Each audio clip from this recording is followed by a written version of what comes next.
Dejemos que el Señor aumente nuestra fe aquí en María Evangelizadora Radio, un pedacito de cielo en tu hogar. Nos complacemos en presentar Crece en tu fe, con nuestro hermano Américo Tejada. Que nunca olvide tus promesas, que nunca olvide tus palabras. Saludos en este glorioso día y bendiciones a los radio oyentes que escuchan María Evangelizadora Radio, que están sedientos de la palabra de Dios. Les envío un saludo a su hermano Américo Tejada, de la parroquia San Simón Estac San José, que está localizada en el Bronx y pertenece a la Arquidiócesis de Nueva York. Estamos aquí todos los miércoles de 4 a 5 p.m. y los sábados de 9 a 10 a.m. hora de Nueva York. En este segmento de estudios bíblicos titulado Crece en tu fe, estamos estudiando el Evangelio según San Mateo. La palabra evangelio, de procedencia griega, significa originalmente la buena noticia, o la buena nueva, o el sacrificio de acción de gracias que se ofrecía por ella. El apóstol Mateo escribe desde la Palestina para un público de judíos o de cristianos venidos del judaísmo. Luego, un público que conocía el dedillo el Antiguo Testamento y que vibraba de sus expectaciones mesiánicas. Porque los orígenes de la iglesia primitiva, la regla de fe, se encontraba en la enseñanza oral de los apóstoles y de los primeros predicadores. Andando el tiempo, se sintió la urgencia de consignar por escrito las enseñanzas del maestro y los rasgos sobresalientes de su vida. Y eso fue lo que hizo el apóstol Mateo. Estamos en el capítulo 8,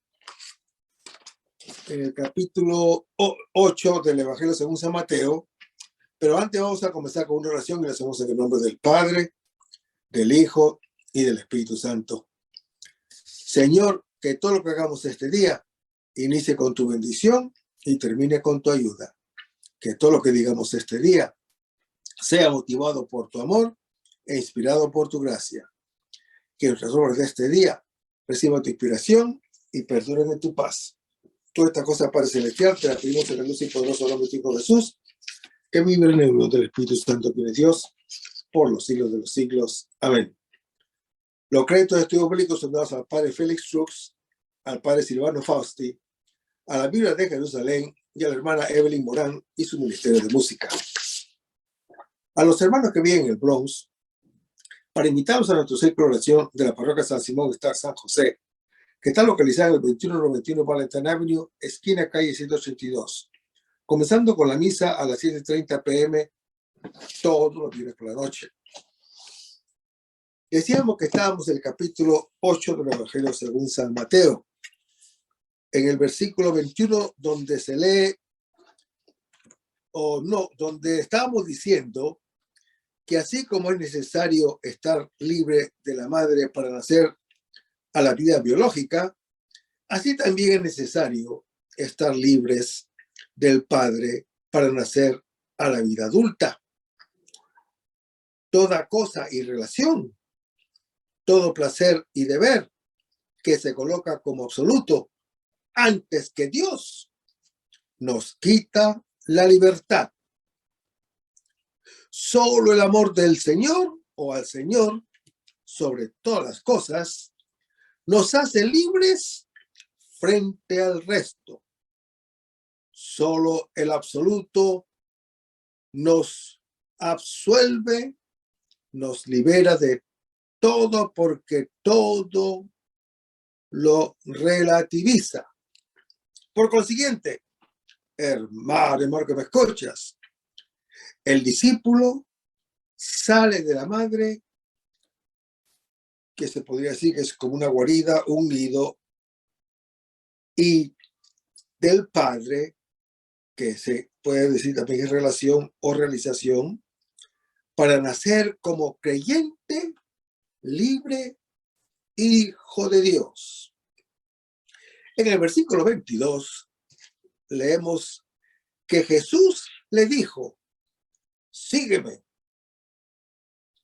Hermanos, seguirlo a él no es una pretensión o una voluntad mía, sino una llamada y un don suyo para mí. Y la llamada y el don de Dios son irrevocables, nos dice el apóstol Pablo en la epístola a Romanos capítulo 11. Arraigados en su amor fuerte y fiel para siempre, como lo anuncia el Salmo 117. Y Jesús dice, deja que los muertos entierren a sus muertos. Son los vivos quienes entierran a los muertos. Pero quien coloca un efecto antes del Señor ya está muerto. Carece de su otra parte que lo hace vivir. Todas sus relaciones tendrán siempre el sabor de la muerte, aún con el color de las piedras. Su vida no será más que un enterrar muertos.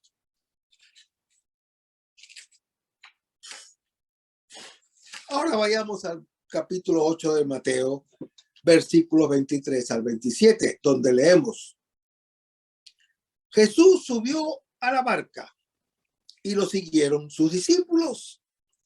De pronto se levantó en el mar una tempestad tan grande que la barca quedaba tapada por las olas, pero él estaba dormido.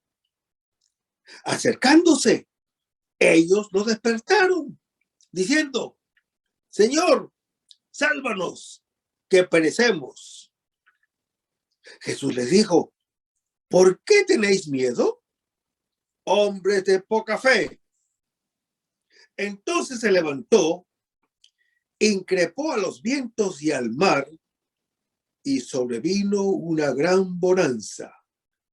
Y aquellos hombres, asombrados, decían: ¿quién es este que hasta el viento y el mar le obedecen? ¿Por qué tenéis miedo, hombres de poca fe? Dice Jesús a los discípulos que lo habían seguido en la travesía. El miedo y la confianza son dos sentimientos opuestos que se disputan el corazón del hombre. La primera lo blanquea. La segunda lo hace caminar. Al crecer la una, baja la otra y viceversa.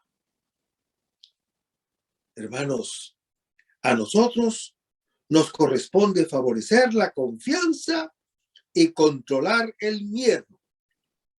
Este viene de la conciencia de las limitaciones y confía en lo que podemos nosotros, y aquella viene del conocimiento de que Dios es nuestro Padre y confía en lo que Él puede. Los discípulos lo han seguido, pero todavía no saben que deben reclinar la cabeza, incluso sobre el mar tempestuoso. No es el Padre a quien hay que sepultar, sino los propios temores. De lo contrario, no se llega a la otra orilla. La travesía de Jesús con sus discípulos es imagen de la existencia humana. La barca es la comunidad donde Él está con nosotros. Debe pasar por dificultades, debe pasar por borrascas y tempestades. Tarde o temprano, todos vamos al fondo. Esa, hermano que me escuchas, es la única certeza. Numerosos anticipos nos lo recuerdan por si acaso lo olvidamos. Las situaciones límite, así como evidencian la poquedad, también estimulan el crecimiento de la fe. Los momentos de crisis, casi hasta la última, son el mismo lugar de la fe. De lo contrario, no sirve para vivir una vida exenta del temor a la muerte, cuya vista, como una gorgona, nos petrifica. Una fe que no se mide con la muerte no pasa por la verdad del hombre, que es tierra, y es incapaz de darle un sentido positivo su permanencia en el mundo. La muerte, hermano que me escuchas, seguirá siendo el tirano que la gobierna. Si se quiere llegar a la otra orilla, es necesario desatanizar el mar, desatanizar el abismo y la misma muerte. Esto es lo que hace el Señor que duerme y se despierta, que muere y resucita, para romper definitivamente el muro que separa nuestra realidad de muerte con su deseo de vida. El relato es una escena bautismal. Es ese bautismo que se realiza en el arco de toda nuestra historia personal y comunitaria. Y nos sumerge, o sea, nos bautiza siempre más en el Señor, hasta cuando al final nos hace entrar en Él que duerme, en su misma muerte, para salir de ella con su misma vida, como lo anuncia el apóstol Pablo en su epístola a los Romanos, capítulo 6. Hermanos, Jesús es aquel a quien el viento y el mar le obedecen. Él ha dormido con nosotros y se ha despertado por nosotros.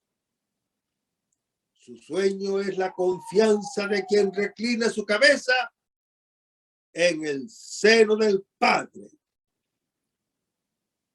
Por esta fe, por esta su fe, por esta fe suya, se despierta en el poder de Dios, dominador del mar. También nosotros podemos tener confianza en Él. Es el Señor que salva, pero no de la muerte, porque eso sería una ilusión, porque sabemos que somos mortales, sino que nos salva en la muerte, porque nos ofrece el despertar a una vida nueva que va más allá de la misma muerte. Hermanos, la iglesia es la comunidad de los que son bautizados en su muerte para tener parte en su misma vida. Lo anuncia Romanos capítulo 6. Los siguen y están con él en la misma barca. Sea que valen, sea que duerman, sea que velen, sea que duerman, ya viven siempre en el Señor. Lo dice 1 Tesalonicenses, capítulo 5. Y en el versículo 23 leemos que Jesús subió a la barca. No es una, sino la barca donde Jesús está con sus discípulos. Es un pedazo de madera que está sobre el abismo, y lo atraviesa llevando por el agua. Y así la barca es el lugar de la vida salvada. Es imagen de la iglesia, nacida del madero de la cruz, donde Jesús, hermano que me escuchas, por ella y con ella, durmió y se despertó. Hermanos, la cruz es el madero en el cual él mismo realizó en solidaridad con todos y una vez para todas la travesía de la muerte a la vida. Deseo que sea imposible e eliminable en cada hombre. Y dice la Escritura que sus discípulos lo siguieron. Hermanos, los discípulos ahora ven dónde reclina él la cabeza. Se abandona al Padre de la vida, más allá de la misma muerte. También la muchedumbre sobre la orilla está llamada a pasar a la otra orilla, porque somos transeúntes. La vida es una travesía. Los discípulos son los primeros en realizarla en él, que duerme y se despierta. Entran y salen del abismo, que es común a todos. Aprenden a tener la fe en las travesías de la vida, superando las tempestades del miedo y a la muerte. Son los primeros que, después de haber sido pescados por el Hijo de Dios, están llamados a ser como Él, pescadores de hombres, como lo dice Mateo, capítulo 4. Y en el versículo 24 leemos que se levantó en el mar una tempestad tan grande. Un sacudimiento levanta el abismo contra ellos. Así será también cuando Jesús sea arrebatado y luego restituido victorioso del sepulcro, como lo anuncia Mateo capítulo 27. El mar, hermano que me escuchas, símbolo de la muerte, se levanta por devorarlo todo y a todos, como se sucederá al fin del mundo. Es lo que tenemos, lo que tememos, lo que sabemos que sucederá, aunque ignoramos cuándo. Todo lo que nosotros hacemos no es sino un intento. Puede ser enorme o puede ser inútil, como la fatiga de Sísifo, para salir de esta situación. La cultura es una máquina de inmortalidad, cuyo motor es la conciencia de las limitaciones y la protesta contra ellas. Y dice que la barca quedaba tapada por las olas. Hermanos, la barca está invadida por las olas, presa de la muerte. Delante de esta no hay persona ni comunidad que valga. Y dice que él estaba dormido. Su actitud es la del niño en brazos de su madre, como lo dice el Salmo 131, que le permite abandonarse y esperar incluso en las dificultades extremas, ahora y siempre. El sueño es símbolo de la muerte. No le tiene miedo al abismo. Su madre es la confianza en el Padre de la vida. Vive la imitación absoluta como comunión con el absoluto. El final como reanudación con el principio. Y el versículo 25 dice que acercándose, ellos lo despertaron. Hermanos, Jesús durmió nuestro sueño como criaturas limitadas para hacerse cercano a nosotros. Nuestro acercamiento a Él marca su despertar por nosotros y es el principio de nuestra salvación. En su sueño venció nuestra muerte y en su despertar nos comunica su victoria. Y los discípulos dicen: Señor, sálvanos. Señor, salva. Es el nombre de Jesús. O sea, Dios salva.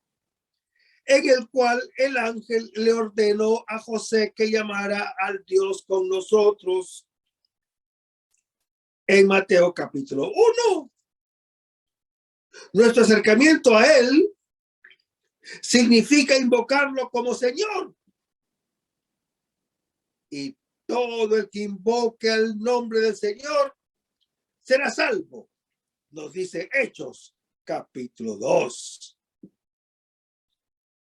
Hermanos, para ser salvados, ningún otro hombre ha sido dado a los hombres por el que nosotros debemos salvarnos, nos dice Hechos capítulo 4. No solamente le dice los discípulos: Señor, sálvanos, le dice también: porque perecemos. Después del nombre de Jesús. He aquí el de los discípulos, cuando dicen: estamos perdidos. Ellos experimentan la perdición común de toda criatura que, así como no existía, siempre está bajo la amenaza de no existir. Pero en la barca estamos con el Hijo de Dios, que existe desde el principio y siempre existirá. Él vino a compartir nuestro sueño para que nosotros podamos disfrutar de su descanso y saborear nuestra muerte para saciarnos de su vida. La perdición es el único lugar donde tiene sentido hablar de la salvación. Y en el versículo 26 leemos que Jesús le dice a sus discípulos: ¿por qué tenéis miedo? Hermanos, ante la muerte, todos tenemos miedo. Y el miedo de morir crece hasta convertirse en miedo de vivir. Y Jesús le dice a sus discípulos: hombres de poca fe. Es casi el sobrenombre de los discípulos, como está en Mateo capítulo 6. La fe es la victoria sobre el miedo a la muerte. Permite acogerla como lugar de comunión con la fuente de la vida. Aunque son miedosos y de poca fe, los discípulos tienen en el Señor aquella fe que hace que se dirijan a Él. No se debe apagar la mecha humanamente o la mecha humeante, nos dice Mateo capítulo 12, y también está en Isaías capítulo 42. Es de grande valor incluso esa poca fe que aflora en las situaciones límite, que aflora en la necesidad. El hijo se dirige naturalmente a la mamá y el hombre a Dios, no a otros. También los ancianos invocan a la mamá antes de morir. La confianza en quien da la vida sale precisamente cuando se pierde esta. El hombre es conciencia de muerte, aunque por lo general se aparta. Ella plantea a todos, de un modo radical, el problema de la fe. Mientras vivamos y nos sintamos fuertes, la fe y la ausencia, la fe siempre andan mezcladas. La fe y la ausencia de la fe siempre andan mezcladas. Como el oro y la piedra, las tribulaciones, que es anticipo de la tribulación final, trillan, muelen y purifican nuestra fe para hacerla como el oro puro. Nos dice Primera de Pedro, capítulo 1. Por eso, hermano que me escuchas, el apóstol Pablo se ufana de las tribulaciones porque sabe que ellas trituran las esperanzas vanas y dejan al final esa única esperanza que no desoluciona. Nos dice Romanos capítulo 5.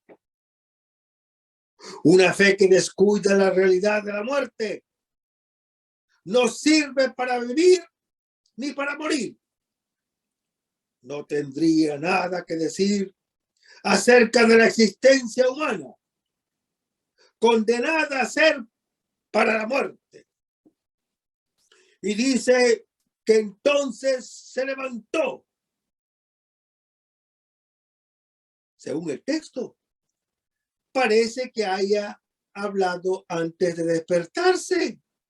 Y es verdad. En efecto, su palabra de vida es la palabra de la cruz, lo dice 1 Corintios capítulo 1. Es su muerte por nosotros. Y dice que Jesús increpó a los vientos y al mar. Hermanos, Jesús, que estaba dormido y se ha despertado, aplaca la tempestad de los discípulos y de cada uno de nosotros que somos los creyentes. ¿Dónde está, oh muerte, su victoria? Lo anuncia 1 Corintios capítulo 15, Isaías capítulo 25. La muerte ya no vive como una amenaza de la vida. Mi limitación no es el lugar del contacto con el otro. Posibilidad de relación, comunicación y amor. Mi limitación absoluta no es mi nada, sino el contacto con aquel que desde siempre me ama y me entrega su vida. Hermanos, el Señor Jesús increpa los vientos y el mar como a los demonios. Muchos espíritus de la mentira agitan el aspecto de la muerte. Jesús sataniza la vida y la muerte. Esta pierde su aguijón, como lo anuncia 1 Corintios capítulo 15, que es la desconfianza que impide reconocernos como hijos de Dios. Y dice que sobrevino una gran bonanza. Es la gran calma que viene de las heridas del Cristo. Esa paz y alegría que nadie os podrá quitar. Lo anuncia Juan capítulo 16. y me permite dormir en comunión con el que murió y resucitó por mí y por todos los creyentes. Es el don de su Espíritu Santo. Con su fuerza podemos afrontar la travesía, seguros de que llegaremos al puerto. Hermanos, el bautismo me sumerge en Cristo muerto y resucitado y me da su misma serenidad de hijo en brazos de su madre. Toda dificultad y angustia me introduce siempre más a fondo en la fe en Él. Y dice el versículo 27 que aquellos hombres estaban maravillados. Nos sorprenden estos hombres que asoman inesperados del mar, tempestuosos y aplacados.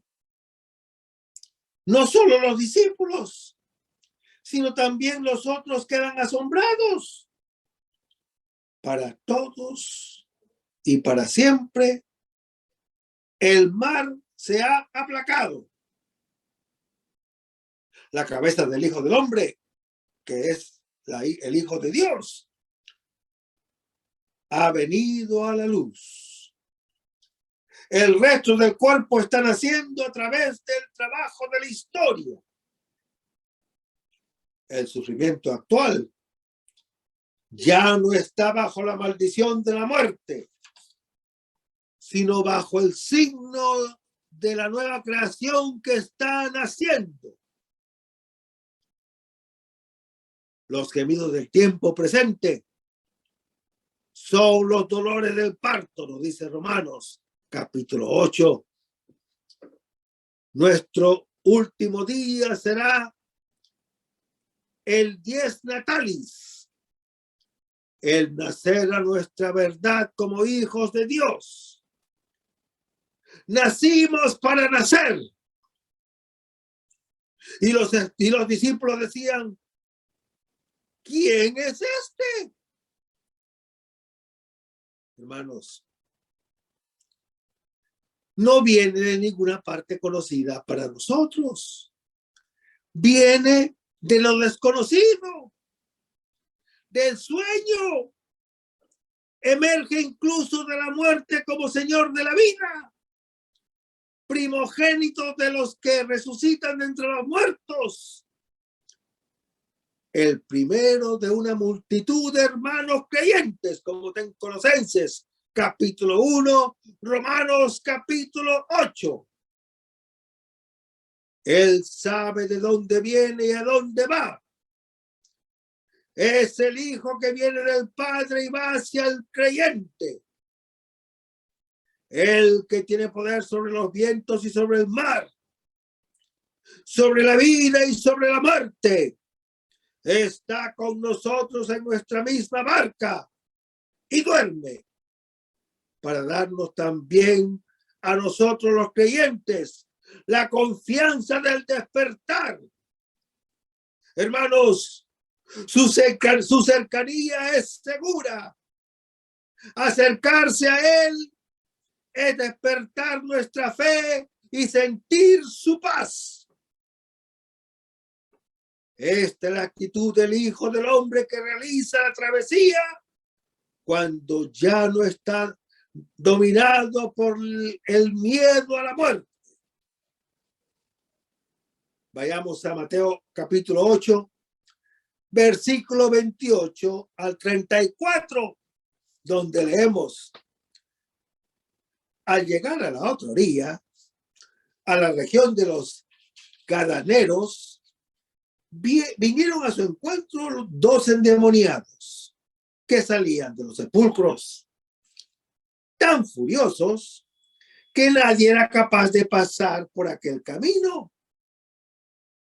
Y se pusieron a gritar: ¿qué tenemos nosotros contigo, Hijo de Dios? has venido aquí para atormentarnos antes del tiempo. Había allí, a cierta distancia, una gran piara de puercos paciendo, y le suplicaban los demonios: si nos echas, mándanos a esa piara de puercos o de cerdos. Jesús les dijo: id.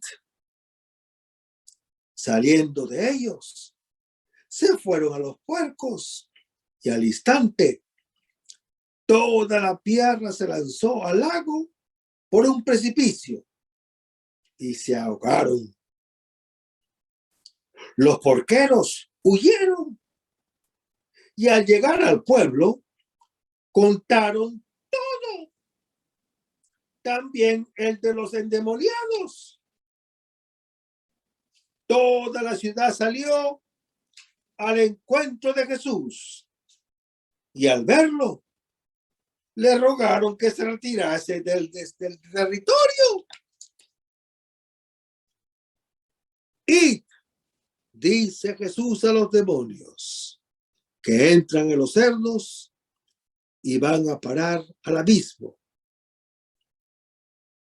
Es el primer exorcismo de Mateo, cuando apenas había calmado la tempestad que asustaba a los discípulos. El Señor Jesús vence la misma raíz del miedo, reduce a la impotencia a aquel que tiene el poder de la muerte, es decir, al diablo, que el Señor lo reprenda donde esté, y libera así a los que por temor de la muerte estaban sujetos a la esclavitud por toda la vida. Lo anuncia Hebreos, capítulo 2. El Señor, que duerme y se despierta, aplaca el mar, calma el terror de la muerte y hace ir al abismo al que perturba las aguas. Hermanos, diablo significa divisor. Con la mentira separa al hombre de su verdad de hijo y de creyente.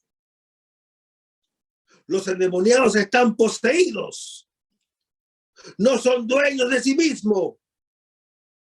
Están a merced del enemigo. Moran en los sepulcros y aterrorizan a los transeúntes. Aunque no estemos satanizados, también nosotros estamos poseídos. Poseídos por la ignorancia de la verdad. Separados de la realidad. Extraños a todo y a todos. El exorcismo nos devuelve a nosotros mismos a nuestra libertad. Los exorcismos son parte esencial de la actividad del Señor Jesús. El mal ya no es una fatalidad. Tenemos la posibilidad y, por consiguiente, la responsabilidad de vencerlo. Siempre estaremos expuestos a él y le tendremos miedo. Pero una cosa es tenerlo y otra cosa es ser poseídos. Una cosa es ser vulnerables y otra cosa ser heridos e incluso llevados a la muerte. El trozo nos presenta primero el encuentro del Señor Jesús con los endemoniados, luego la petición de los demonios y su caída al mar, y por último el anuncio de los porquerizos con la reacción de los gadarenos. El exorcismo se realiza mediante la palabra. La verdad sencillamente desmiente la mentira.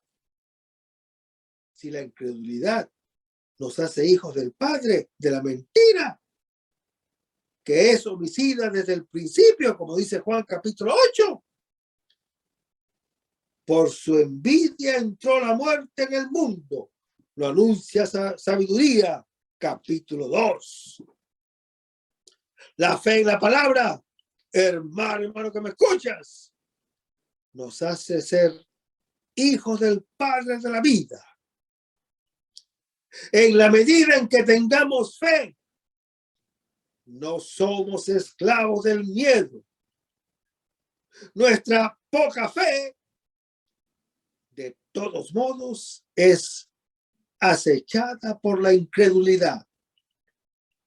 El exorcismo es una lucha entre la desconfianza y la confianza que dura toda la existencia.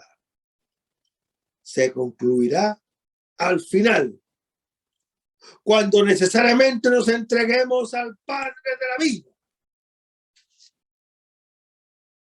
En la medida que tengamos fe, no somos esclavos del miedo.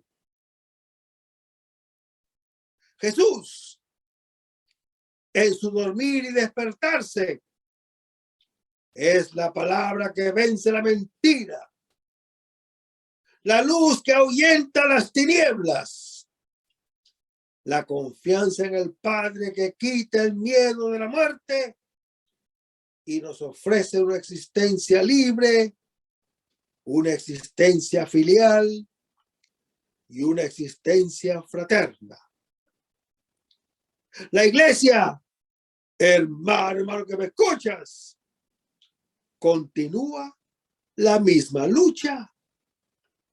El enemigo, aunque esté en fuga, todavía está activo. Solo al final será arrojado al mar. Y el versículo 28 se lee: al llegar a la otra orilla, a la región de los Gadarenos. Hermanos, este es un territorio pagano de la Decápolis, donde no se conoce a Dios. Es particularmente visible la acción del enemigo, porque Jesús lleva también allí la victoria cumplida en su sueño y su despertar. Y dice que vinieron a su encuentro. El mal no solo no puede vencer, ni siquiera huir. Corre al encuentro del Señor Jesús, como la mariposa nocturnas a la llama. Su presencia desencueva del sepulcro a los endemoniados. Y dice que eran que dos. Mateo redobla con gusto los personajes. La de los dos ciegos en Mateo 9, los dos y la de otros dos ciegos en Mateo capítulo 20. Dos es el principio de muchos. El segundo endemoniado y el segundo ciego es el que lee, llamado a identificarse con el primero y realizar su misma experiencia. El exorcismo, como la curación de la vista, que es la fe, es para todos. Y dicen que estaban endemoniados. O sea, son poseídos por el diablo, el divisor. Que el Señor los reprenda donde esté, que los separa del otro, de sí mismo y de los otros. Al demonio se le suele llamar espíritu impuro. Impuro es lo que sabe a muerte. Espíritu significa respiro, vida. Espíritu inmundo significa una vida de muerte. Lo contrario del Espíritu Santo, que es la vida de Dios. El espíritu impuro obra instalando en la inteligencia una mala opinión acerca de Dios. Y en el corazón, la confianza con respecto a Él. ¿Cómo puede vivir uno que considera antagonista y malo el propio principio y fin? Y dice que los endemoniados salían de los sepulcros. En griego, sepulcro se dice nemeion, que tiene la misma raíz que memoria y muerte. La mentira nos hace habitar en la memoria de muerte por toda la vida. El evangelio nos hace salir de allí y nos da la memoria de la vida. El recuerdo del Señor Jesús, que ha dormido y se ha despertado con nosotros y por nosotros. El hombre, que es el único animal consciente de morir, está angustiado por su final, a no ser que sepa que precisamente en ella entra en comunión con su mismo principio. Y dice Mateo que tan furiosos estaban estos endemoniados que nadie era capaz de pasar por aquel camino. Hermanos, quien está en la muerte es perjudicial para sí y para los otros. El camino que lleva a todos al sepulcro ha llegado a ser peligroso, de tal manera que ninguno, excepto el Señor de la vida, puede pasar ileso. Y en el versículo 29 leemos que los demonios se pusieron a gritar. Es un grito de terror que quiere aterrorizar. El mal delante del bien se evidencia por lo que es. Antes podía parecer como un normal.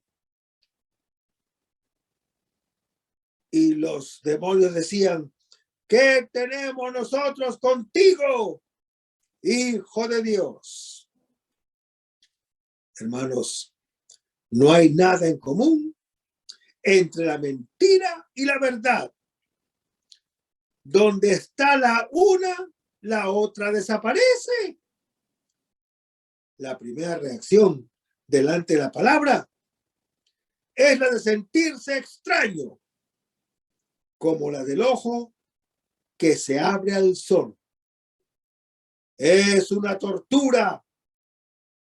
No es para mí. Sin embargo, el sol es para el ojo como la música para el oído. Y dice que los hombres se preguntaban, ¿quién es este? Los demonios lo saben. Es el Hijo de Dios. Ellos creen, pero tiemblan, nos dice Santiago capítulo 2. En efecto, hermano que me escuchas, la fe no es solamente saber quién es Él, sino confiar en Él. Ver el alimento y no comerlo es el suplicio del tántalo. la pena de daño, privación de lo que sacias mi hambre. Pero, ¿cómo puede confiar en el Señor quien lo conoce? Pues de la voluntad que fue hecha para amar, no consentir en lo que la inteligencia le hace ver como un bien, no es posible. Y sin embargo, es real. En efecto, hermano que me escuchas, nuestra libertad es esclava, primero, de la mentira que ciega la inteligencia, luego de la costumbre en el mal que bloquea la voluntad. El Señor Jesús ha venido a liberar nuestra libertad, a hacernos abrir los ojos de la mente y del corazón, que, al ser dilatados en la noche, se cierran a la luz. Y los demonios decían: has venido aquí para atormentarnos antes del tiempo. Hermanos, la victoria definitiva sobre el mal será al fin del mundo, así como al final de nuestra existencia, que es un anticipo personal. Pero con la venida del Señor Jesús, el tiempo se ha cumplido, lo dice Marcos capítulo 1. Termina el reino de Satanás y comienza el de Dios, lo dice Mateo capítulo 4. Para los demonios, el tiempo ha terminado. Antes del fin de los tiempos, ya ahora la fe en Jesús nos da la victoria sobre ellos. La presencia del bien es percibida como tormento por el mal y por el mismo enfermo que le presta su voz. En efecto, el mal tiende a identificarse con su huésped, que se vuelve endemoniado, paralítico y ciego de tal modo que percibe el bien como una amenaza. El Señor Jesús separa al enfermo de su temor o de su tumor, el pecador de su pecado, para devolverlo a su integridad. Y en el versículo 30 leemos: había allí, a cierta distancia, una gran piara de puercos paciendo.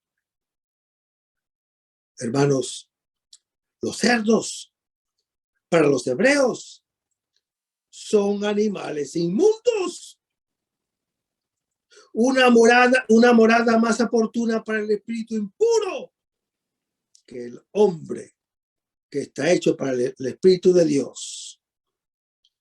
Pero quien no se considera hijo, necesariamente tiene el espíritu de la muerte. Y no hay que extrañarse si se embrutece. Y en el versículo 31 leemos: y le suplicaban los demonios. El demonio es un derrotado que suplica al vencedor. El poder de las tinieblas delante de la luz es nulo. Y decían los demonios: si nos echas, mándanos a esa piara de puercos. El demonio, hermano que me escuchas, con su espíritu de desconfianza, deja libre al hombre que vuelve a ser hijo de Dios. Pero antes de ir a parar en el abismo en el cual quería sumergirnos, se queda todavía un poco de tiempo en los puercos, en nuestras zonas de incredulidad que nos acechan. Y en el versículo 32 leemos que Jesús le dice a los demonios, id. Es la orden de Jesús a los demonios. Pero la pregunta es esta: ¿por qué le permite todavía una presencia temporal entre nosotros? ¿Por qué hay todavía incredulidad en nosotros y alrededor de nosotros? ¿Por qué el mal en nuestra historia pequeña y grande? Dios lo deja para hacer con él el misterio de salvación. En nuestra zona de incredulidad experimentamos la fe. En nuestras miserias, su misericordia. El mal existe todavía, pero ha perdido su poder de encanto. Y dice que saliendo de ellos se fueron a los puercos.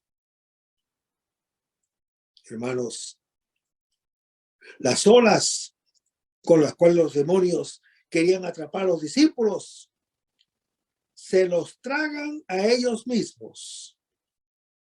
Mientras vivimos, las aguas, símbolo de la muerte, siempre nos causan miedo. Pero este es el lugar de la desconfianza. Y en el versículo 33 leemos que los porqueros huyeron. Los 2 endemoniados ya quedaron libres, pero el espíritu del mal está todavía en los porqueros que se alejan del Señor Jesús, así como en los gadarenos que lo alejan. Pero hay un hecho nuevo que para los ex endemoniados es buena noticia y para nosotros es mala. ¿Qué es eso? Es la liberación del mal. El mal en los poseídos quita la máscara y puede ser vencido fácilmente.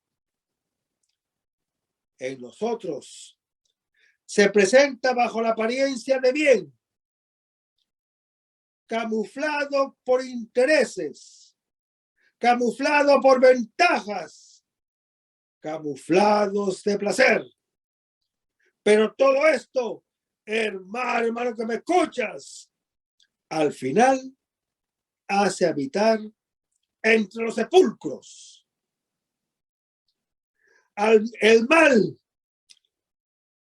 para que lo comprendamos como es, debe haber alcanzado la fase aguda.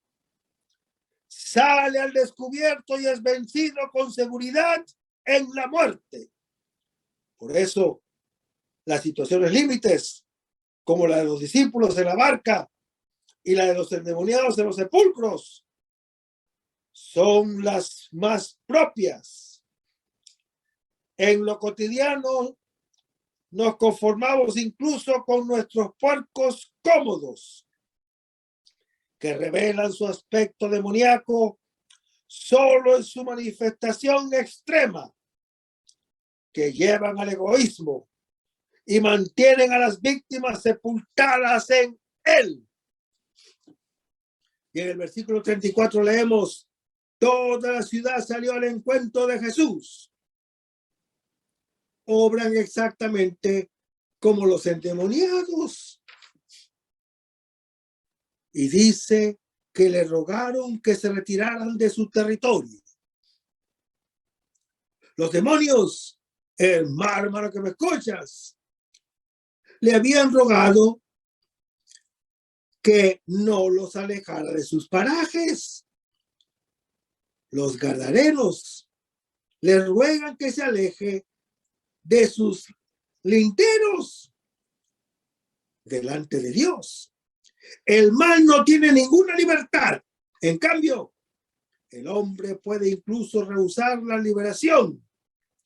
El Señor nos respeta y se aleja con paciencia.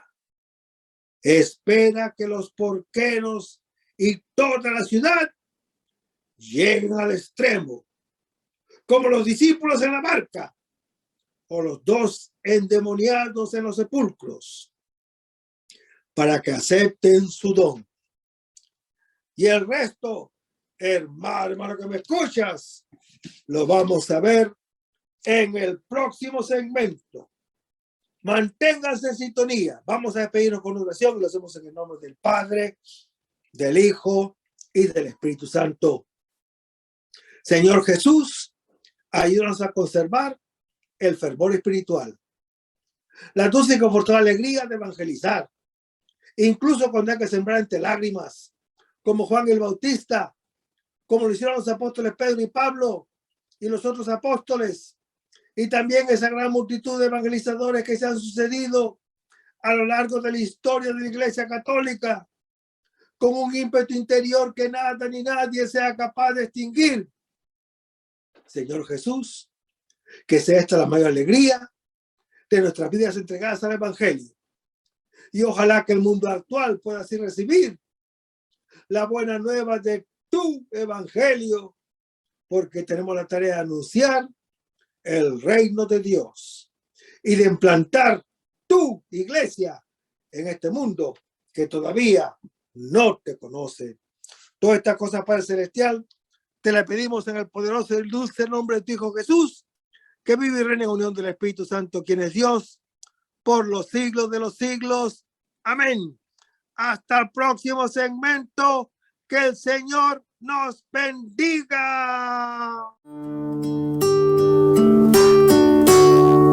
Aumenta mi fe, Señor, aumenta mi fe.